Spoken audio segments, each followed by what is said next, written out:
چې طالبان د القاعده سره اړیکې پرې کوي او که نه، مهمه ده د دوی دپاره چې د امریکا ګټې څنګه وساتلی شي، د امریکا ګټې د طالبانو په وجود کې او د القاعده په وجود کې.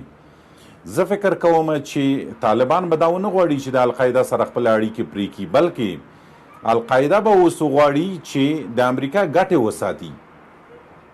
کله چې د امریکا ګټې وساتي، د امریکا دپاره بیا دا مهمه نه ده چې احمد و محمود و څوک دي، کومې ډلې دي او کوم هیوادونه دي چې لاس سره یو کړی دی او ملګرتیا سره پیل کړې ده.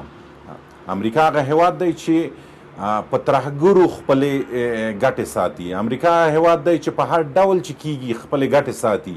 د دوی دپاره دا مهم نه دي چې څوک وژل کیږي، کوم هیوادونه ړنګیږي،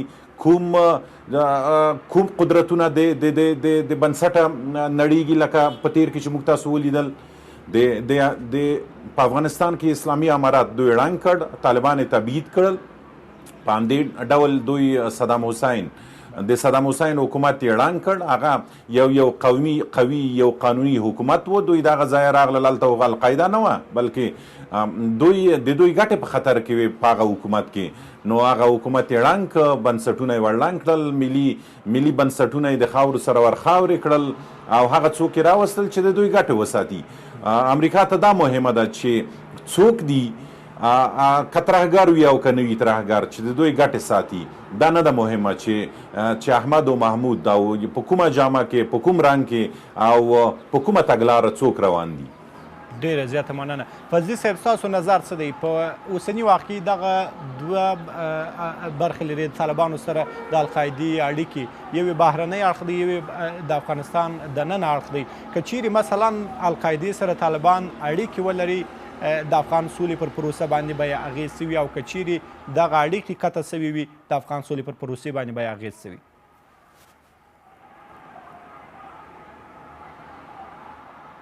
سلامونه ونیکهیلې وړاندې کوم او ټول هیوادوال ته. واقعا هم ډېر اساس پړاو دی، خصوصا د افغان سولې په ارتباط باندې، چې څومره موږ واقعي سولې ته نږدې کېږو، مشکلاتو مداخلې به نورې هم زیاتېږي د هر طرف نه.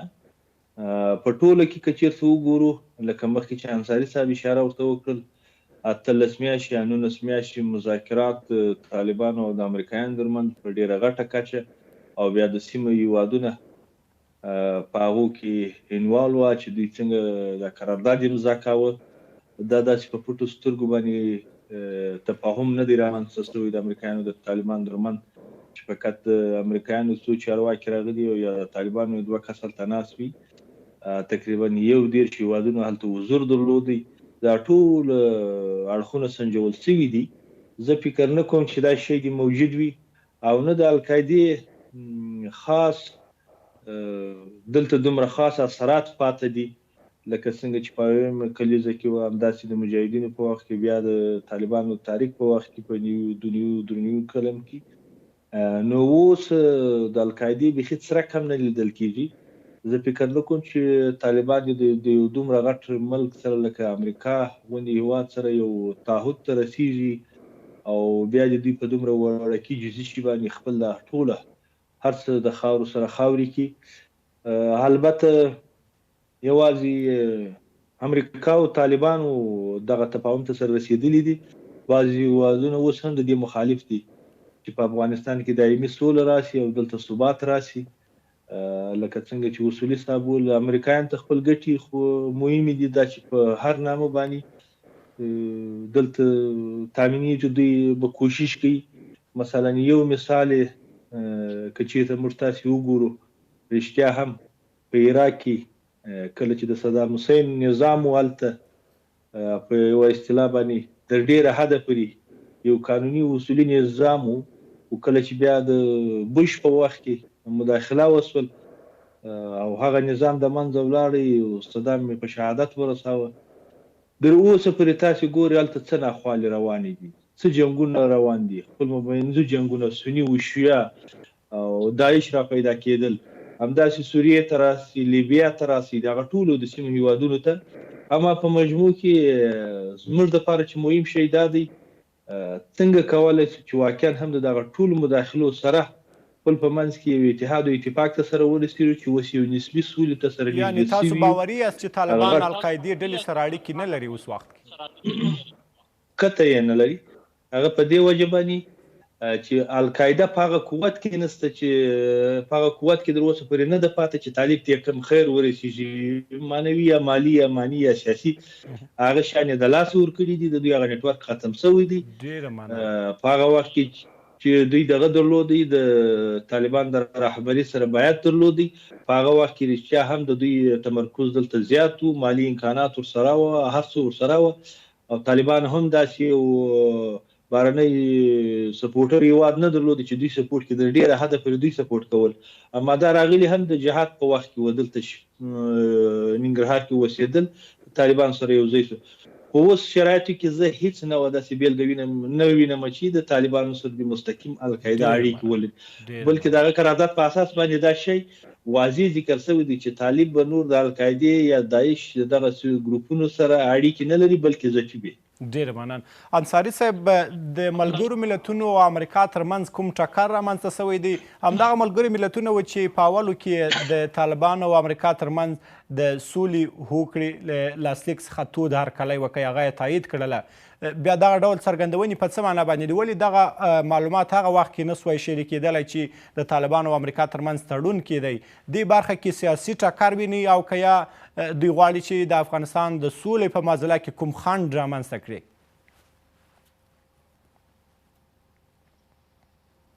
موږ فکر کوو چې هغه تړون چې د طالبانو او امریکې ترمنځ ترسره شو، په دې کې ملګري ملتونه داسې هم ونه ګڼل شو لکه د چا پلاس جیب. هغه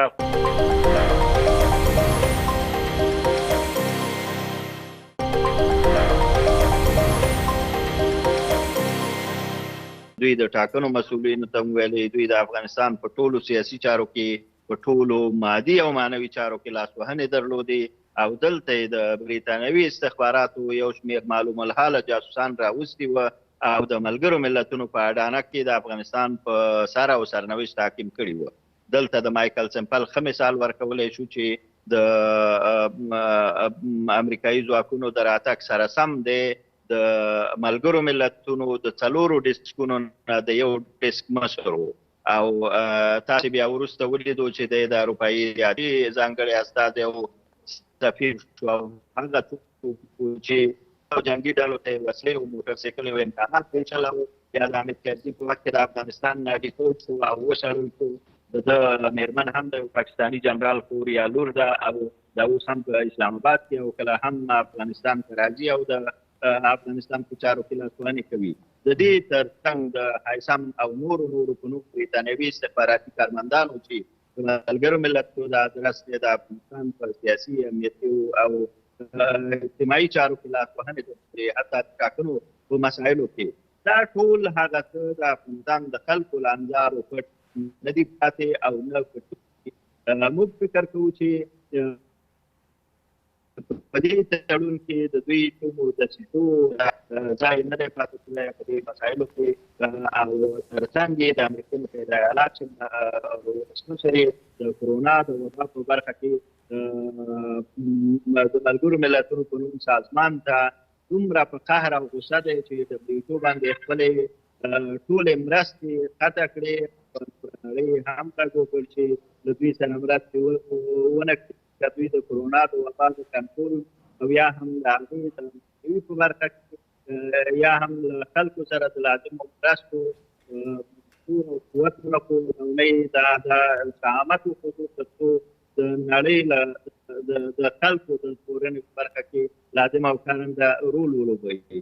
ملګري ملتونه همیش په افغانستان کې هغه اداره پاتې شوې یا د نړۍ په مختلفو هېوادونو کې دوی د مثبت او ښه رول په ځای د عدلې او د کچالۍ د پراخولو رول لوبولی دی، دوی د خپلو ماموریتونو د لا غځولو رول لوبولی، دوی په د نړۍ مرستې او خیراتونه راټول کړي او د خپلو 50% اداري مصارفو په سر یې د مستضعفو ولسونو پانګې او امکانات مصرف کړي، ځانونو ته د کروزینونو، د هوایي سفرونو، د ټکټونو، د ډوډۍ او د خوراک او د عیش او نور شرایط مساعد کړي دي.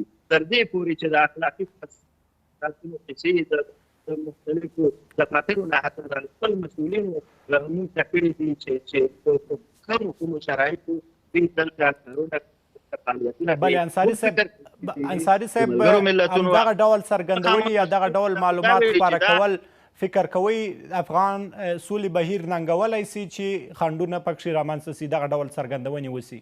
بالکل دا یو ستر جنایت دی. موږ فکر کوو چې دغه ستر جنایت دی دا د افغانستان د خلکو د سولې د وقار د پرمختګونو د دې وطن د پایدار امن په وړاندې د لویو خنډونو دپاره د زمینه سازي کول دي. دا تبلیغاتي او استخباراتي خنډ دی. دا د افغانستان د خلکو په ژوند باندې لوبې دي. موږ د ملګرو ملتونو مسؤلینو ته په کابل کې د دغې یوناما مسؤلینو ته لا پخوا هم ویلي چې تاسې ملګري ملتونه یاستئ، ملګري شیاطین او ملګري استخبارات نه یاستئ، ملګري مافیایي بانډونه نه یاستئ، ملګري جنایتکاران نه یاستئ. تاسې ولې د افغانستان د خلکو په سر او سرنوشت او ژوند لوبې کوئ؟ تاسې باید د افغانستان د خلکو د نجات او ژغورنې لارې چارې ولټوئ. تاسې د دې ملت د سولې او پایدار امن لارې چارې ولټوئ. تاسې ولې د خلکو په ټاکنو کې د خلکو په سرنوشت او په دغه ولسواکي چې تاسې دا لرئ ولې په هغې کې لاسوهنې کوئ، ولې هیروئ او ولې دا افغانان نه پرېږدئ چې خپل سرنوشت پخپله وټاکي؟ دا د ستاسې د ټریبیون نه یو بار بیا هم په دوی غږ چې پرېږدئ چې د افغانستان خلک د خپلې سولې سرنوشت په لاس کې واخلي، د خپل سیاست سرنوشت په لاس کې واخلي، د خپل اقتصاد او زیرمو پانګو سرنوشت په لاس کې واخلي. داسې د خپلو پانګو 8% انکاست او اداري مصارفو او نورو عیش او نوش او لوبو او معاملو دپاره د دې ملت په سرنوشت لوبې مه کوئ. تاسې په عمل کې ثابته کړه چې تاسې فقط د ملکي خلکو د مرګ ژوبلې مستوفیان یاستئ، د خلکو د مرګ ژوبلې هغه اعمار اخلئ چې طالب دومره ووژل او امنیتي ځواکونو دومره ووژل او فلان دومره ووژل او نړیوالو. نور تاسې کوم کار کړی د افغانستان د پرمختګ لپاره؟ د افغانستان په صنعتي انقلاب کې تاسې کومه برخه اخیستې؟ په اقتصادي پرمختګ کې کومه برخه اخیستې؟ د سیاست او دغه ډیموکراسي چې تاسې دا ودار یاستئ دغه ګونه راغلي، تاسې د افغانستان د خلکو د ولسواکۍ او د رښتینو رایو او ارمانونو د تعمیل او تأمیل لپاره تاسې کم کار کړی دی؟ تاسې ناکام یې، بدنام یې چې د افغانستان خلک سرنوشت پخپله وټاکي. مننه. اصولي صاحب ستاسو په باور باندې امکان لري چې ملګري ملتونه د امریکا له همغږۍ څخه پرته دغه ډول څرګندونې ترسره کړي یا دغه ډول معلومات خپاره کړي؟ ګورئ ملګري ملتونه د امریکا په لاس جوړ شوی سازمان دی. امریکا چې څنګه غواړي ملګري ملتونه لارې ته راولي او یا یې بې لارې کړي په هماغه ډول دوی حرکت کوي. په لویه کې موږ ویلی شو د اوس خبرو په تایید چې دومره باید موږ افغانان وکړو چې خپله لار په خپله تعقیب کړو. دا چې طالبان د القاعده سره لاس یو کوي او یا لاس ترې اخلي، حکومت د چا سره لاس یو کوي، دا هغه مسایل دي چې موږ افغانان باید فکر پرې وکړو تر څو یوې سولې ته پرې ورسیږو. امریکا دلته زموږ د ګټو ساتلو لپاره نه ده راغلې. ملګري ملتونه دلته د افغانستان د ګټو ساتلو لپاره نه راغلي او نه فکر کوي. دا فکر څوک باید وکړي؟ دا مثبت فکر باید موږ وکړو. دا مثبت فکر باید طالبان وکړي چې افغانان دي. موږ افغانان باید دا فکر وکړو چې څنګه وکولی شو خپل وطن جوړ کړو، سوله افغانستان ته راوړو. نور ګرم نه دي دلته. امریکایان او ملګري ملتونه هر څوک چې دي ګاونډیان دوی خپلې ګټې ساتي، د خپلو ګټو ساتلو دپاره نور هیوادونه مړنګوي او نور هیوادونو ته شیاطین هم لیږي. لکه څنګه چې یاده شوه نور هیوادونو ته دسیسې او مشکلات هم لیږي تر څو چې خپلې ګټې خوندي کړي. مګر موږ څه کړي د ځان دپاره؟ موږ د هغه شیاطینو د هغه دسیسهګرو هیوادونو په لاس باندې خپل هیواد لنګ کړی، خپل ملي بنسټونه هم له منځه وړي دي. جګړه هم افغانستان ته راوړې ده. جګړه هم د 40 کاله په یو نوم او بل نوم یو بل سره وژلی دی. نو په لویه کې ویلی شو چې راځئ خپل هیواد په خپله جوړ کړو. نه دې ته وګورو چې دلته امریکا څه غواړي، نه دې ته وګورو چې ملګري ملتونه څه غواړي، او نه دې ته وګورو چې په خپلو منځو کې اختلافات لرو سره. دا اختلافات باید د منځه ویسو او هغه څه وکړو چې افغانستان په ګټه دي، هغه څه وکړو چې د دې ملت په ګټه دي.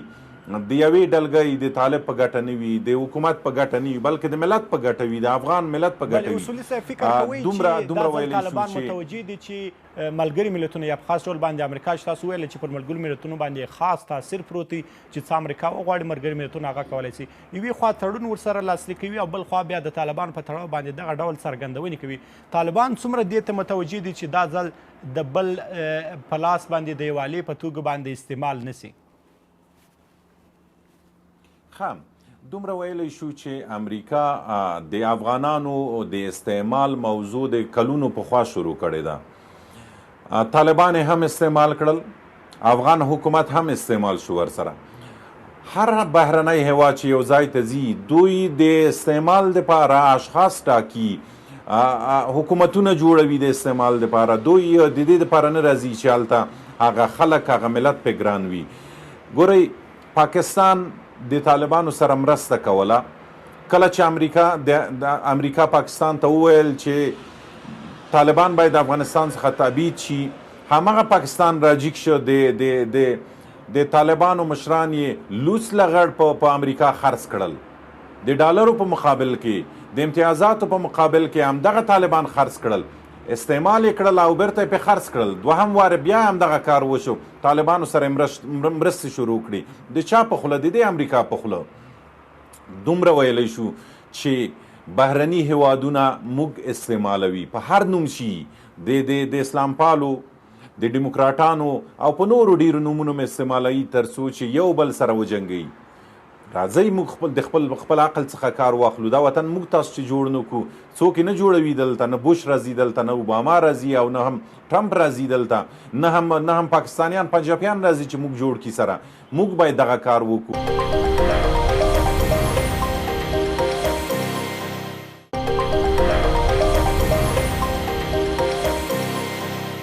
د مجاهد په نوم استعمال شو، د ټول نړۍ په غیږ کې ولویدو، د پاکستان په غیږ کې ولویدو، د ایران په غیږ، د عربانو په غیږ، د چین په غیږ، د روس په غیږ او د امریکا په غیږ کې ولویدو. سره موږ استعمال کړو. اما کله چې خپل ګټې خوندي شوي بیا یې د غیږه اخوا گزار کړو چې لاس او پښې م مات شول، سر م مات شو، تنده م مات شو، سترګې مړندې شوې، بنسټونه هم له خاورو سره خاورې شول. همغسې یې پرېښودو تر څو چې یو وار بیا د امریکا ګټې دلته په افغانستان کې د خطر سره مواجه شوي، بیا امریکا همدغه کار وکړي چې افغانستان ته راغل. بنان موږ ولې د بل چا غېږو ته ځان اچوو؟ ډېره مننه. فضلي صاحب، طالبان اوسني وخت کې څومره متوجه دي چې دا ځل دوی د بل د لاس د آلې یا وسیلې په توګه باندې ونه کارول سي؟ افغان حکومت مثلا خپلو ملي ګټو ته متوجه اوسي، نه دا چې د نورو د لاس آله وګرځي او د طالب په مقابل کې استعمال سي او بیا طالب د افغان حکومت. څومره شونتیا موجوده ده چې جګړه پراخه سي او څومره شونتیا دا ځل موجوده ده چې که له طالبانو دستخط یا لاسلیک اخیستل کېږي چې دوی نورو ډلو سره اړیکې وپالي؟ طالبان هم باید دغه باور له نورو نړیوال څخه ترلاسه کړي چې په افغانستان کې له مداخلو لاس واخلي او دلته د جګړې پر ځای باندې یوې رښتینې سولې ته کار وکړي. مننه. لکه څنګه چې اصولي صاحب ویل، واقعا هم په دا تیرو 40 کلونو کې در هر نامه لاندې چې کوم نظام راغلی دی او دلته یا زیات دوام کړی یا کم دوام کړی دی، هر یو د خپل ځان سره بهرنۍ مداخلې درلودې او بالاخره افغانستان هغه حالت ته ورسوي چې اوس موږ ټول د دې څخه فریاد کوو. حکومتي چارواکي هم فریاد کوي، عام ملت هم کوي، مسؤلین هم کوي، غیر مسؤلین هم کوي.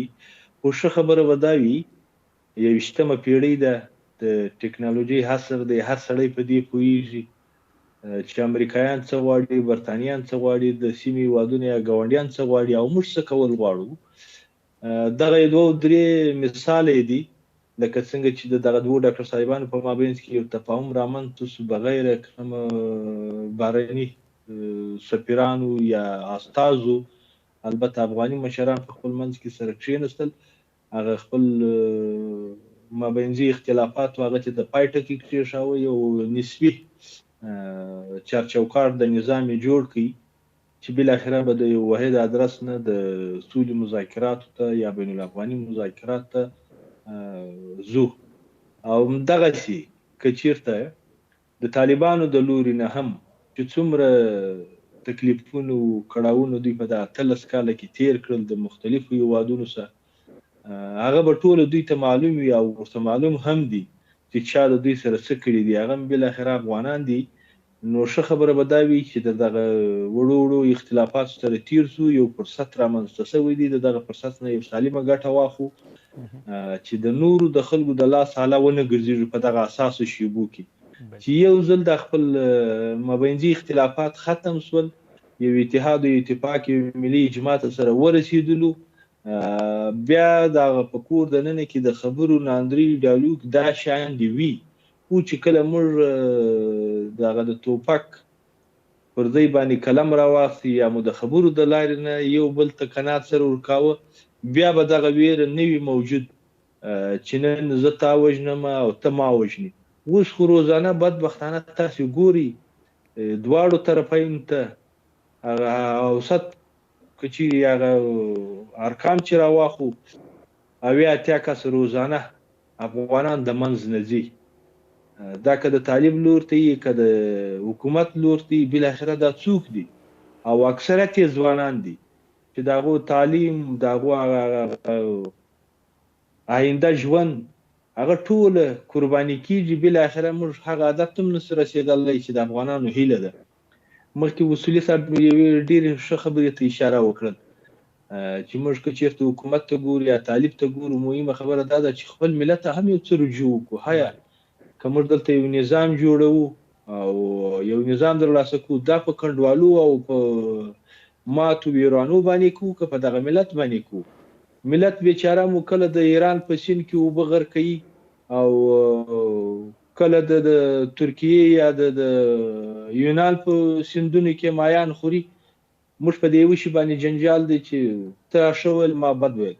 اوس یو فرصت برابر شوی دی، دا که د بین المللي فشار د خوا وي که د نړیوالو د خوا وي که د مجبوري د خوا وي، یو چارچوکاټ د سولې دپاره د یو بین الافغاني مذاکرات لپاره جوړ شوی دی. ښه خبره دا ده چې دا تقویه کړو او بالاخره هغه هدف ته ورسېدو چې د دغه ناخوالو څخه تقریبا یو نسبي فرصت پیدا کړو چې راوځو. ډېره مننه. انصاري صاحب، د بین الافغاني مذاکراتو یا د بین الافغاني باور د جوړولو لپاره په دغسې کرکجنو حالاتو کې چې بېلابېلې څرګندونې هم کېږي تر څو د خلکو ذهنیت خراب سي یا د خلکو ذهنیت له یوې لارې څخه بلې ته واوړي، د بین الافغاني مذاکراتو لپاره باید پر چا باندې تکیه وسي؟ طالبان او افغان حکومت پر خپلو کې یو پر بل باندې تکیه نسي کولی، پر چا باندې باید تکیه وسي چې دغه باور اقلا رامنځته سي او دوی خپلو کې دې ته متوجه سي چې د نور له مداخلو څخه ځانونه وساتي؟ نور موږ فکر کوو چې په دې منځ کې یو واقعي درېمګړي او ثالث بالخیر ته اړتیا ده چې د دواړو افغاني غاړو ترمنځ د تفاهم، یو بل د باور او اعتماد فضا رامنځته کړي او هغه کرکې او نفرتونه چې تر اوسه رامنځته شوي د هغې د مخنیوي د محوې او خنثی کولو دپاره هڅې وکړي. دغه کار دا دواړه غاړې مستقیما نشي کولی. موږ وړاندیز دا دی چې دلته د فکر د افغانستان د سولې او ملي ائتلاف د واقعي ثالث بالخیر درېمګړو بېطرفه او اشرفه شخصیتونو، علماء کرامو یا دیني او مذهبي رهبرانو، سیاسي او مذهبي رهبرانو، علمي او فرهنګي رهبرانو موجود دي او دوی دې په واقعي شکل د افغانستان د سولې ټیکاو، پرمختګونو او پایدار دپاره د خبرو اترو رښتینې زمینه سازي وکړي.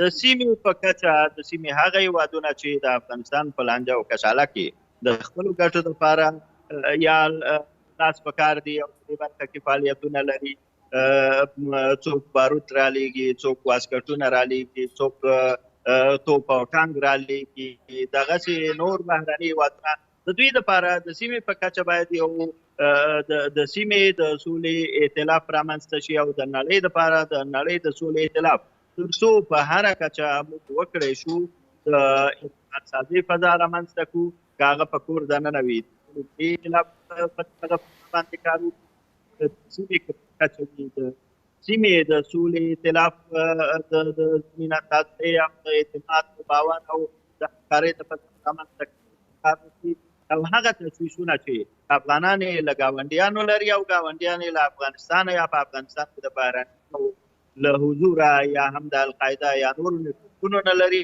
د هغې تشویشونو د له منځه وړلو په برخه کې کار وشي او د نړۍ په کچه هم د سولې نړیوال ائتلاف چې د نړۍ د دیني او مذهبي رهبرانو، سیاسي رهبرانو او فرهنګي رهبرانو، مدني رهبرانو شوي وي، هغه د نړۍ دغه تشویشونه رفع کړي او نه یوازې افغانستان بلکې سیمه او نړۍ د خپلو ټولو ګاونډیانو او ټولو ورونو نړیوالو ملتونو لپاره د امن او پایدارې سولې په یو کورګي او کلي بدل کړو او ټول امن او سولې او پرمختګونو په ژوند کې د دغې ژوند له مزایاو برخه واخلي. ډیره زیاته مننه. اصولي صاحب، اوس د باور جوړولو لپاره څه کول پکار دی؟ پر چا باندې تکیه یا باور کول پکار دی تر څو دلته بین الافغاني مذاکراتو ته چې ډیر مهم اساس پړاو بلل سوی دی دغه ته زمینه برابره سي؟ درې بوده مخکې انصاري صاحب یادونه وکړل چې د افغانستان همدغه کشاله یا مازله یې لري چې یو نړیوال بورډ دی، یو سیمه ییز دی، یو بل داخلي بورډ دی. د یو درېیمګړي په توګه باندې اوس پر چا باندې اعتماد کول پکار دی؟ ځکه دلته د افغانستان همدغه مازله کې ټول غواړي خپلو ګټو ته ورسېږي، خپلې ګټې ترلاسه کړي. هغه که د ناامنۍ له لارې څخه وي همدغه سوله پر خلکو باندې وتپي، او یا که د امن له لارې څخه وي پر خلکو باندې وتپي. پر چا باور کول پکار دی؟ امریکا، همدغه سیمه ییز هېوادونه، او که یا په کور دننه دغسې یو درېیمګړی جوړ سي یا رامنځته سي؟ ګورئ، یو څو کاله مخکې ځو، لسیزې مخکې ځو، کله چې ډاکټر صاحب نجیب غوښتل چې د سولې پروسه پر مخ ویسي او د مجاهدینو سره خبرې وکړي، په منځ کې درېیمګړي پاکستان او امریکا او نور هیوادونه وو. هغوی داسې یو حالت رامنځته کړ چې افغانستان د پښو وغورځوه.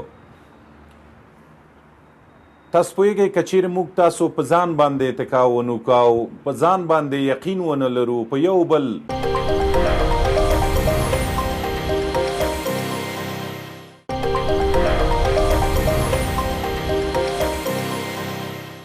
په دوی اعتبار وکړو چې دوی به افغانستان ته سوله راوړي، خو دا یو خوب دی، یو خیال دی. که موږ په دې نظر واوسو چې پاکستان به دلته یا نور ګاونډي هیوادونه به په افغانستان کې د سولې راتلو دپاره د لار هواره کړي، دا یو خوب او خیال دی. طالبان دې واوري، حکومت هم په دې پوهېږي، تر څو چې موږ لاس په لاس سره ور نه کړو، په یو بل یقین ونه کړو او په یو بل اتکا ونه کړو او په یو بل ایمان را نه وړو چې تاسو هم افغانان یو، موږ هم افغانان یو او دا هیواد د ټولو دی، راځئ چې سوله وکړو، راځئ لاس په لاس سره ورکړو او د سولې میز سره کینو، خبرې سره وکړو، نه د ټوپک د پشپلۍ سره یو بل وګورو. بنان درېیمګړي باید همدغه طالبان او افغانان په خپلو منځو کې خپل افغانان شي، بل څوک افغانستان ته سوله نه راوړي او دا به یو خیال واوسي. ډېره زیاته مننه. فضلي صاحب، که رښتینې خبرو ته راسو، افغان حکومت هم د نورو تر تاثیراتو او فشارونو لاندې دی، یعنی د نورو په خوله باندې غږیږي، او طالبان هم د نورو وسیله ګرځېدلې ده. کېدلی سي دغسې یو مهم فرصت څخه دواړه لوري یو خپلواک میدان ته راوځي او د افغانستان د رښتینې سولې لپاره جدي اراده ښکاره کړي. په دواړو لورو کې اوس له خولې څخه دغسې ویل کېږي چې اراده لري د سولې، اما په عمل کې تمه ورڅخه لري چې دواړه لوري د افغانستان د یوې رښتینې سولې لپاره اراده ولري او هڅې ترسره کړي. مننه. د دې در مخه چې زه تبصره وکړم، د ستاسې تخنیکي همکارانو اوازونه راځي، ما د میلمنو هیڅ نه صحیح مطلب وانه ختی، خو په هر حال واقعا هم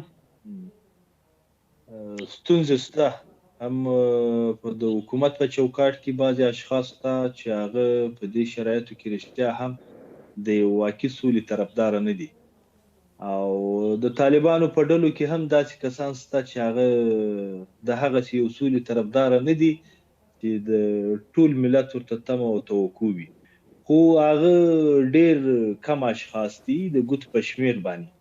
دا د هرې ورځې په تېرېدو سره دا خلک برملا کېږي، د دوی څېرې افشا کېږي. دغه یو بهیر د بندیانو وګورئ چې ډېر یو غټ تفاوت په مابینځ کې راغلی دی چې طالب وایي دا زما مربوط نه دی، او د حکومت لخوا نه چې اعلان شوي دي هغه په دوی پسې حساب کړي دي. دا معنا چې دا دلته داسې بعضې کسان هم په دې منځ کې په بند کې پاته سوي وو چې هغه د طالب یا په بل نامه باندې راوستل سوي وو چې هېڅ نه ورسره نویش معلوم نه وو، او بالاخره طالب مسؤلیت په غاړه وانخلي، اما په نامه په دغه دوسیه ورته لوېدلې او په دغه نامه باندې په دوی باندې قید صادر شوی و، کلونه په محبس کې تېر کړله. نو ښه خبره دا ده چې هغه واقعي افغانان هغه که د حکومت په چار چوکاټ کې وي چې په خاص مسؤلیتونو کې باصلاحیته مسؤلیتونو کې قرار لري او هم د طالبانو طرف ته که چېرته واقعا هم دوی غواړي چې د افغانستان واقعي سولې ته ورسېږي، دا منو چې پر دواړو طرفینو باندې فشار هم دی او مداخلې هم دي. سره د دومره مداخلو و مشکلاتو د دوی سیاسي بصارت یا حکمت هم دغه دی چې د دغه کړاو نه څنګه ځان راایستلی شي چې خپل افغانان دپاره هم ځان په د یو رښتیني افغان په توګه ثابته کړي او بالاخره د افغانانو ته دغسې یو سوکاله ژوند پیدا کړي چې حد اقل د یو راحت نفس وباسي. دغه فرصت برابر شوی دا چې په هر شرایطو برابر شوی د هر چا لخوا برابر شوی دی، باید موږ د دې نه ګټه واخلو. د دغه طلایي فرصت نه څنګه کولی شو چې دغسې یو څه لاسته راوړو چې هم هغه خپل نسبي ژوند ته دوام ورکړو او یو نظام ولرو چې په هغه نظام کې د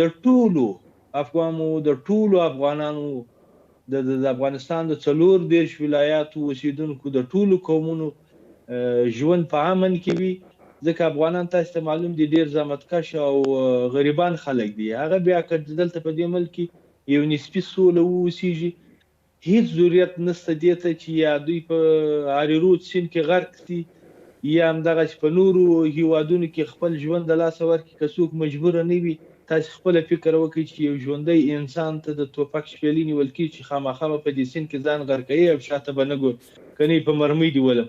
هغه خپل شیرین نفس په هماغه اوبو کې د لاسه ورکړي، خو د مجبورۍ ځي. هلته د کورونا ویروس هم د خلک هم دا دوی بیا هم روان دي، خو دا ټوله د مجبورۍ او د غربت او د فقر دي. خدای دې په دې خلکو باندې رحم وکړي او که څوک په دغه عظیمه او پاکه پروسه کې درغلي کوي، خدای تعالی دې په دې دنیا باندې هم ذلیله کړي او هم په هغې دنیا باندې. ډېره مننه. انصاري صاحب، همدغو مجبوریتونو ته چې مخکې فضلي صاحب یادونه وکړله چې حکومت هم مجبوریتونه لري او طالب هم مجبوریتونه لري چې نړیوال فشارونو ته مات سي، مثلا ځینو فشارونو ته دوی اوس هم ځانونه ټینګ کړي دي. فکري دغسې څه شتون لري چې افغانستان یوې پایداره سولې ته ورسیږي، دغسې لاسوهنو او دغسې سختو شرایطو ته په پام سره؟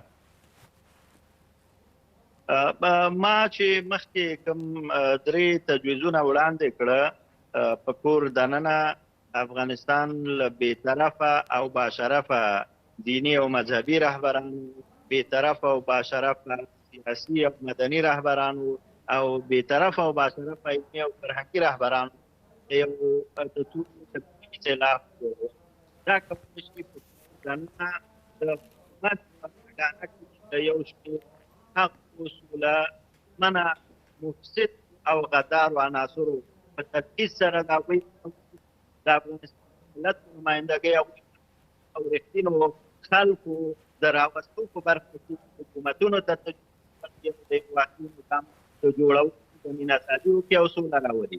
د سیمې پاکستان په ورته تشکیل سره نه د پاکستان استخبارات، نه د ایران او د روسیې او حلقات او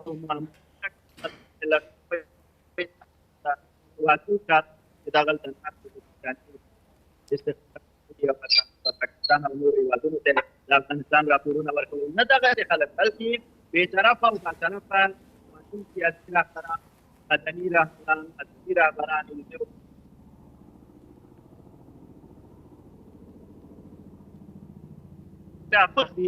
په خلکو د ظلم او د تشدد او د پرمختګونو دعوي زموږ د ملت او د هغوی د ملتونو ترمنځ دغه سیاسي حرکت او د سیمې ملي ائتلاف را ایجاد کړو، د خپلې سیمې د هېوادونو د امنیت او د کار وکړو او په ورته شکل د نړۍ د هېوادونو د ورته شخصیتونو سره چې هغوی په استخباراتو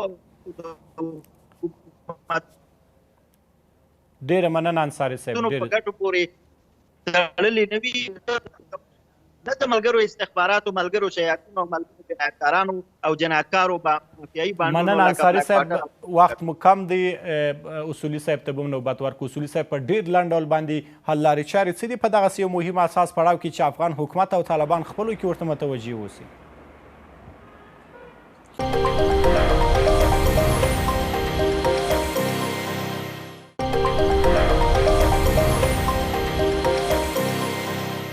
طالب هم مجبوریتونه لري چې نړیوال فشارونو ته مات سي، مثلا ځینو فشارونو ته دوی هم اوس هم ځانونه ټینګ کړي دي. فکري دغسې څه شتون لري چې افغانستان یوې پایداره سولې ته ورسیږي، دغسې لاسوهنو او دغسې سختو شرایطو ته په پام سره؟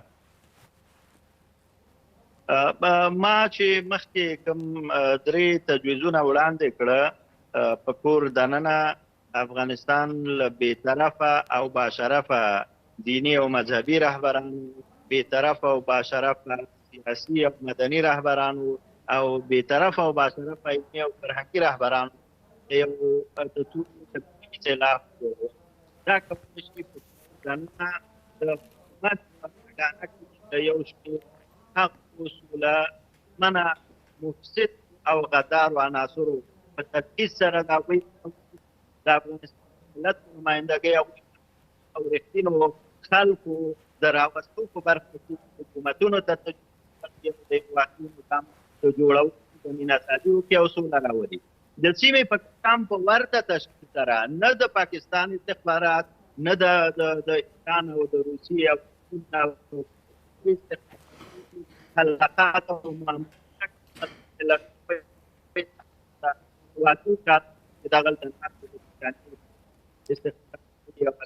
پاکستان او نورو هېوادونو ته د افغانستان راپورونه ورکول، نه دغه خلک بلکې بېطرفه او باطرفه سیاسي رهبران، مدني رهبران، ادبي رهبران